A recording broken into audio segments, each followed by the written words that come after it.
Chapter 4 Who Has Won to Mastership? Hey, what I say? I speak true when I say that Buck two devils. This was Francois's speech next morning when he discovered Spitz missing and Buck covered with wounds. He drew him to the fire and by its light pointed them out. That Spitz fought like hell, said Perrault as he surveyed the gaping rips and cuts. And that Buck fight like two hells, was Francois's answer. And now we make good time. No more Spitz, no more trouble, sure. While Perrault packed the camp outfit and loaded the sled, the dog driver proceeded to harness the dogs. Buck trotted up to the place Spitz would have occupied as leader, but Francois, not noticing him, brought Solix to the coveted position. In his judgment, Solix was the best lead dog left. Buck sprang upon Solix in a fury, driving him back and standing in his place. Eh? Eh! Francois cried, slapping his thighs gleefully. Look at that Buck, him kill that Spitz, him think to take the job. Go away, Chook, he cried, but Buck refused to budge. He took Buck by the scruff of the neck, and though the dog growled threateningly, dragged him to one side and replaced Solix. The old dog did not like it, and showed plainly that he was afraid of Buck. Francois was obdurate, but when he turned his back, Buck again displaced Solix, who was not at all unwilling to go. Francois was angry. Now, by gar, I fix you, he cried, coming back with a heavy club in his hand. Buck remembered the man in the red sweater and retreated slowly, nor did he attempt to charge in when Solix was once more brought forward.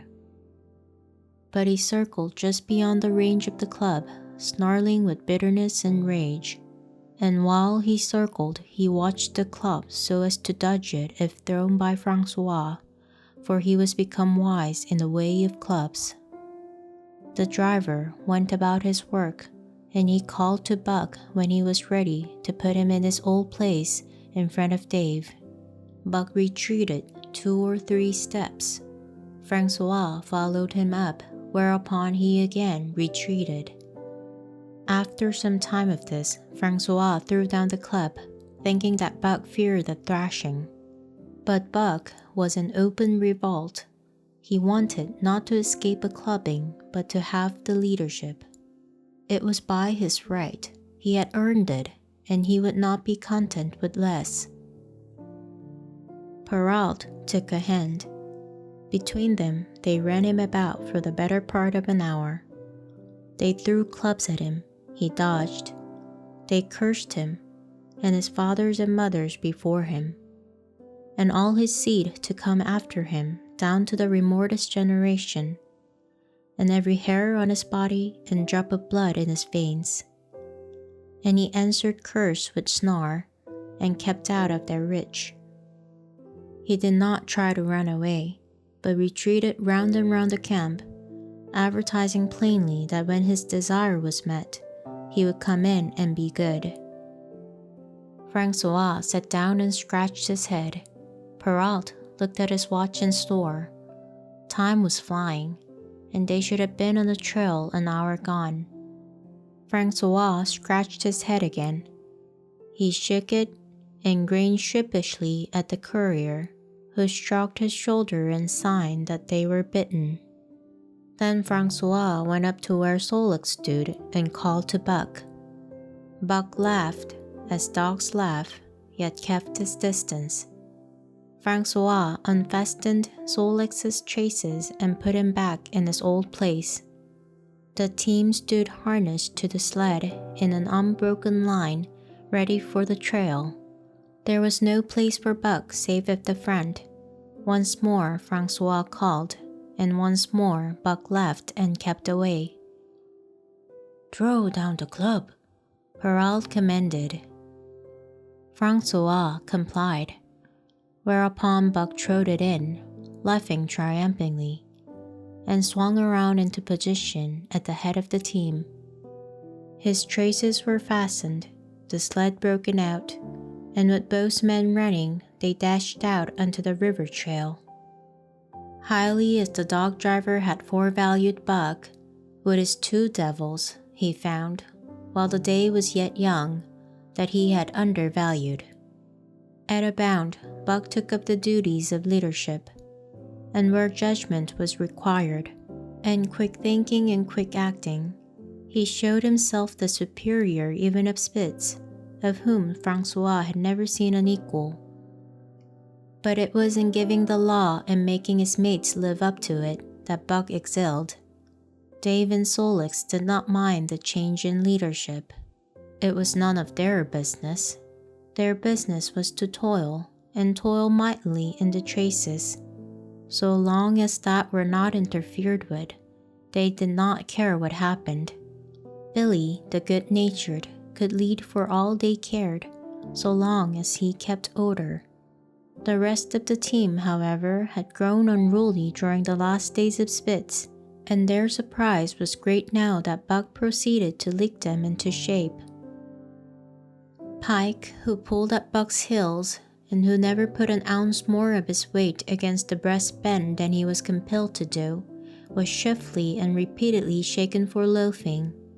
And ere the first day was done, he was pulling more than ever before in his life. The first night in camp, Joe, the sour one, was punished roundly, a thing that Spitz had never succeeded in doing.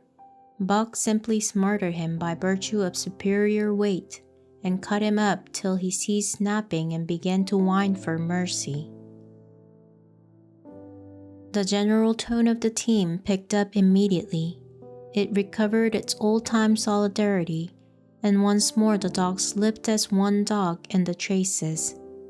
At the Rink Rapids, 2 native huskies, Teak and Kuna, were added, and the celerity with which Buck broke them in took away Francois's breath. "Never such a dog as that Buck," he cried. "No, never. Him worth $1,000 by gar. Eh?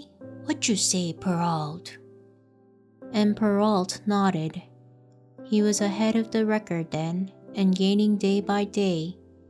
The trail was in excellent condition, well packed and hard, and there was no new-fallen snow with which to contend. It was not too cold. The temperature dropped to 50 below zero and remained there the whole trip. The men rode and ran by turn, and the dogs were kept on the jump, with but infrequent stoppages. The 30-mile river was comparatively coated with ice, and they covered in one day going out what had taken them 10 days coming in. In one run, they made a 60-mile dash from the foot of the Lake Labarge to the White Horse Rapids. Across Marsh, Tagish, and Bennett, 70 miles of lakes, they flew so fast that the man whose turn it was to run towed behind the sled at the end of a rope. And on the last night of the second week, they topped White Pass and dropped down the sea slope with the lights of Skagway and of the shipping at their feet. It was a record run. Each day for 14 days, they had averaged 40 miles.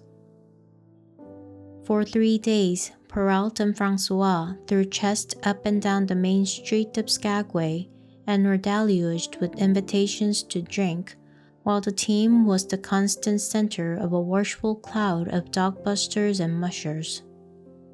Then 3 or 4 western-bred men aspired to clean out the town, were riddled like pepper boxes for their pains, and public interest turned to other idols.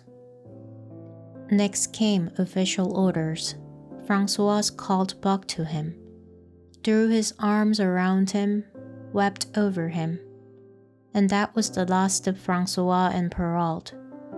Like other men, they passed out of Buck's life for good. A Scotch half-breed took charge of him and his mates. and in company with dozen other dog teams he started back over the weary trail to Dawson. It was no light running now, nor record time, but heavy toil each day, with a heavy load behind. For this was the mail train, carrying word from the world to the men who sought gold under the shadow of the pole. Buck did not like it, but he bore up well to the work, taking pride in it after the manner of Dave and Sol-leks, and seeing that his mates, whether they pride in it or not, did their fair share. It was a monotonous life, operating with machine-like regularity. One day was very like another. At a certain time each morning, the cooks turned out, fires were built, and breakfast was eaten. Then, while some broke camp, others harnessed the dogs, and they were under way an hour or so before the darkness fell, which gave warning of dawn.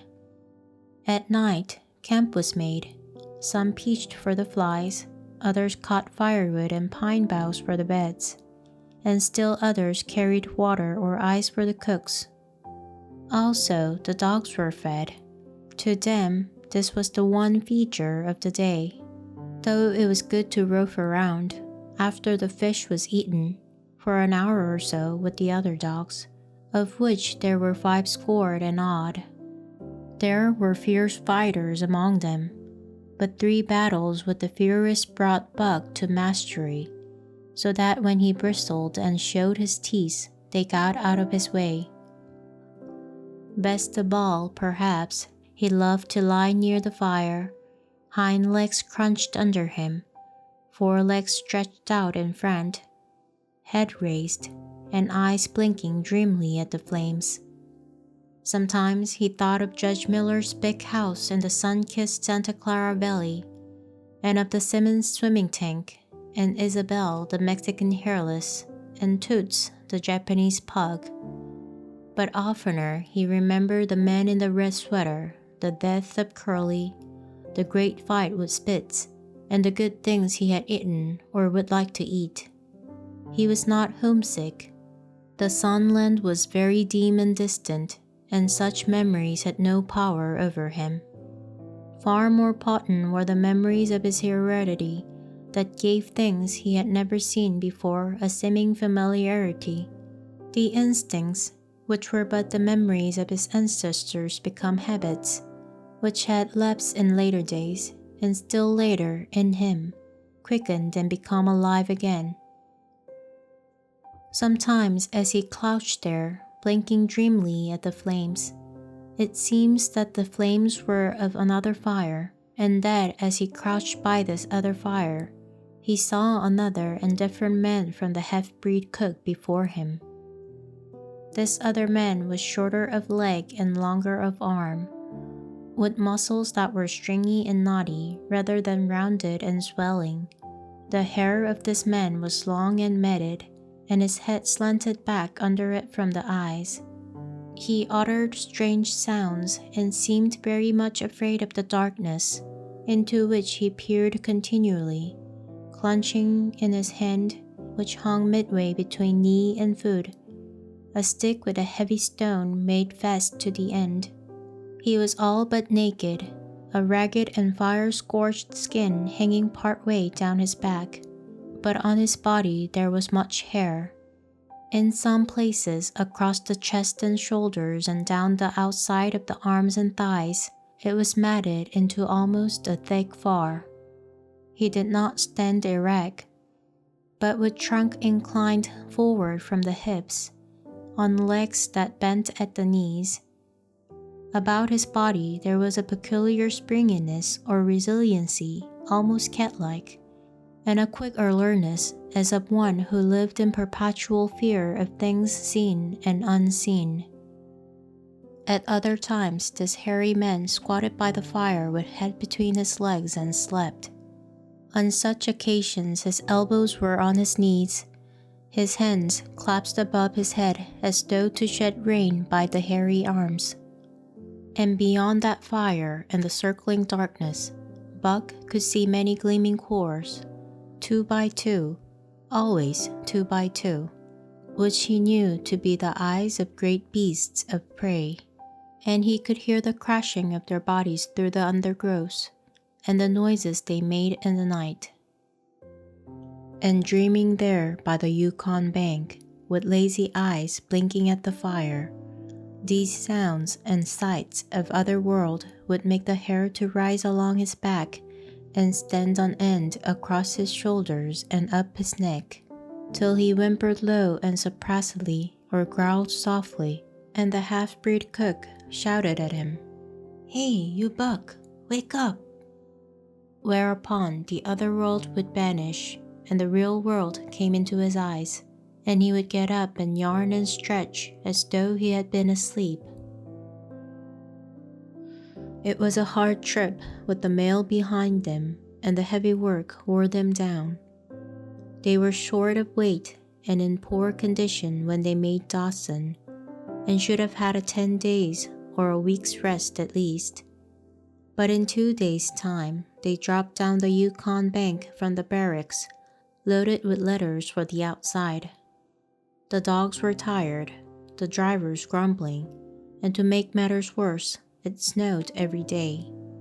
This meant a soft trail, greater friction on the runners, and heavier pulling for the dogs. Yet the drivers were fared through it all and did their best for the animals. Each night the dogs were attended to first. They ate before the drivers ate, and no man sought his sleeping rope till he had seen to the feet of the dogs he drove. Still their strength went down. Since the beginning of the winter they had traveled 1,800 miles, dragging sleds the whole weary distance, and 1,800 miles will tell upon life of the toughest. Buck stood it, keeping his mates up to their work and maintaining discipline, though he, too, was very tired. Billy cried and whimpered regularly in his sleep each night. Joe was sourer than ever, and Solix was unapproachable, blind side or other side. But it was Dave who suffered most of all. Something had gone wrong with him. He became more morose and irritable, and when camp was pitched at once made his nest, where his driver fed him. Once out of the harness and down, he did not get on his feet again till harness-up time in the morning. Sometimes in the traces, when jerked by a sudden stoppage of the sled, or by straining to start it, he would cry out with pain. The driver examined him, but could find nothing. All the drivers became interested in his case. They talked it over at mealtime and over their last pipes before going to bed, and one night they held a consultation. He was brought from his nest to the fire, and was pressed and prodded till he cried out many times. Something was wrong inside, but they could locate no broken bones, could not make it out. By the time Cassiar Bar was reached, he was so weak that he was falling repeatedly in the trace. The Scotch half-breed called a halt and took him out of the team, making the next dog, Solix, fast to the sled. His intention was to rest Dave, letting him run free behind the sled. Sick as he was, Dave resented being taken out, grunting and growling while the traces were unfastened, and whimpering broken-heartedly when he saw Solix in the position he had held and served so long, for the pride of trace and trail was his, and sick unto death, he could not bear that another dog should do his work. When the sled started, he floundered in the soft snow alongside the bitten trail, attacking Solix with his teeth, rushing against him and trying to thrust him off into the soft snow on the other side, striving to lip inside his traces and get between him and the sled, and all the while whining and yelping and crying with grief and pain. The half-breed tried to drive him away with the whip, but he paid no heed to the stinging lash, and the man had not the heart to strike harder. Dave refused to run quietly on the trail behind the sled, where the going was easy, but continued to flounder alongside in the soft snow, where the going was most difficult, till exhausted. Then he fell, and lay where he fell, howling lugubriously as the long train of sleds churned by. With the last remnant of his strength, he managed to stagger along behind till the train made another stop, when he floundered past the sled to his own, where he stood alongside Solix. His driver lingered a moment to get a light for his pipe from the man behind. Then he returned and started his dogs. They swung out on the trail with remarkable lack of exhaustion, turned their heads uneasily, and stopped in surprise. The driver was surprised too. The sled had not moved. He called his comrades to witness the sight. Dave had bitten through both of Solix's trace and was standing directly in front of the sled in his proper place. He pleaded with his eyes to remain there. The driver was perplexed. His comrades talked of how a dog could break its heart through being denied the work that killed it, and recalled instances they had known where dogs, too old for the toil or injured, had died because they were cut out of the traces. Also, they held it a mercy, since Dave was to die anyway, that he should die in the traces, heart easy and content. So he was harnessed in again, and proudly he pulled as of old, though more than once he cried out involuntarily from the bite of his inward hurt. Several times he fell down and was dragged in the traces, and once the sled ran upon him so that he limped thereafter in one of his hind legs. But he held out till camp was reached, when his driver made a place for him by the fire. Morning found him too weak to travel. At harness-up time, he tried to crawl to his driver. By convulsive efforts, he got on his feet, staggered, and fell. Then he wormed his way forward slowly toward where the harnesses were being put on his mates. He would advance his forelegs and drag up his body with a sort of hitching movement, when he would advance his forelegs and hitch ahead again for a few more inches. His strength left him, and the last his mates saw of him, he lay gasping in the snow and yearning toward them. But they could hear him mournfully howling till they passed out of sight behind a belt of river timber.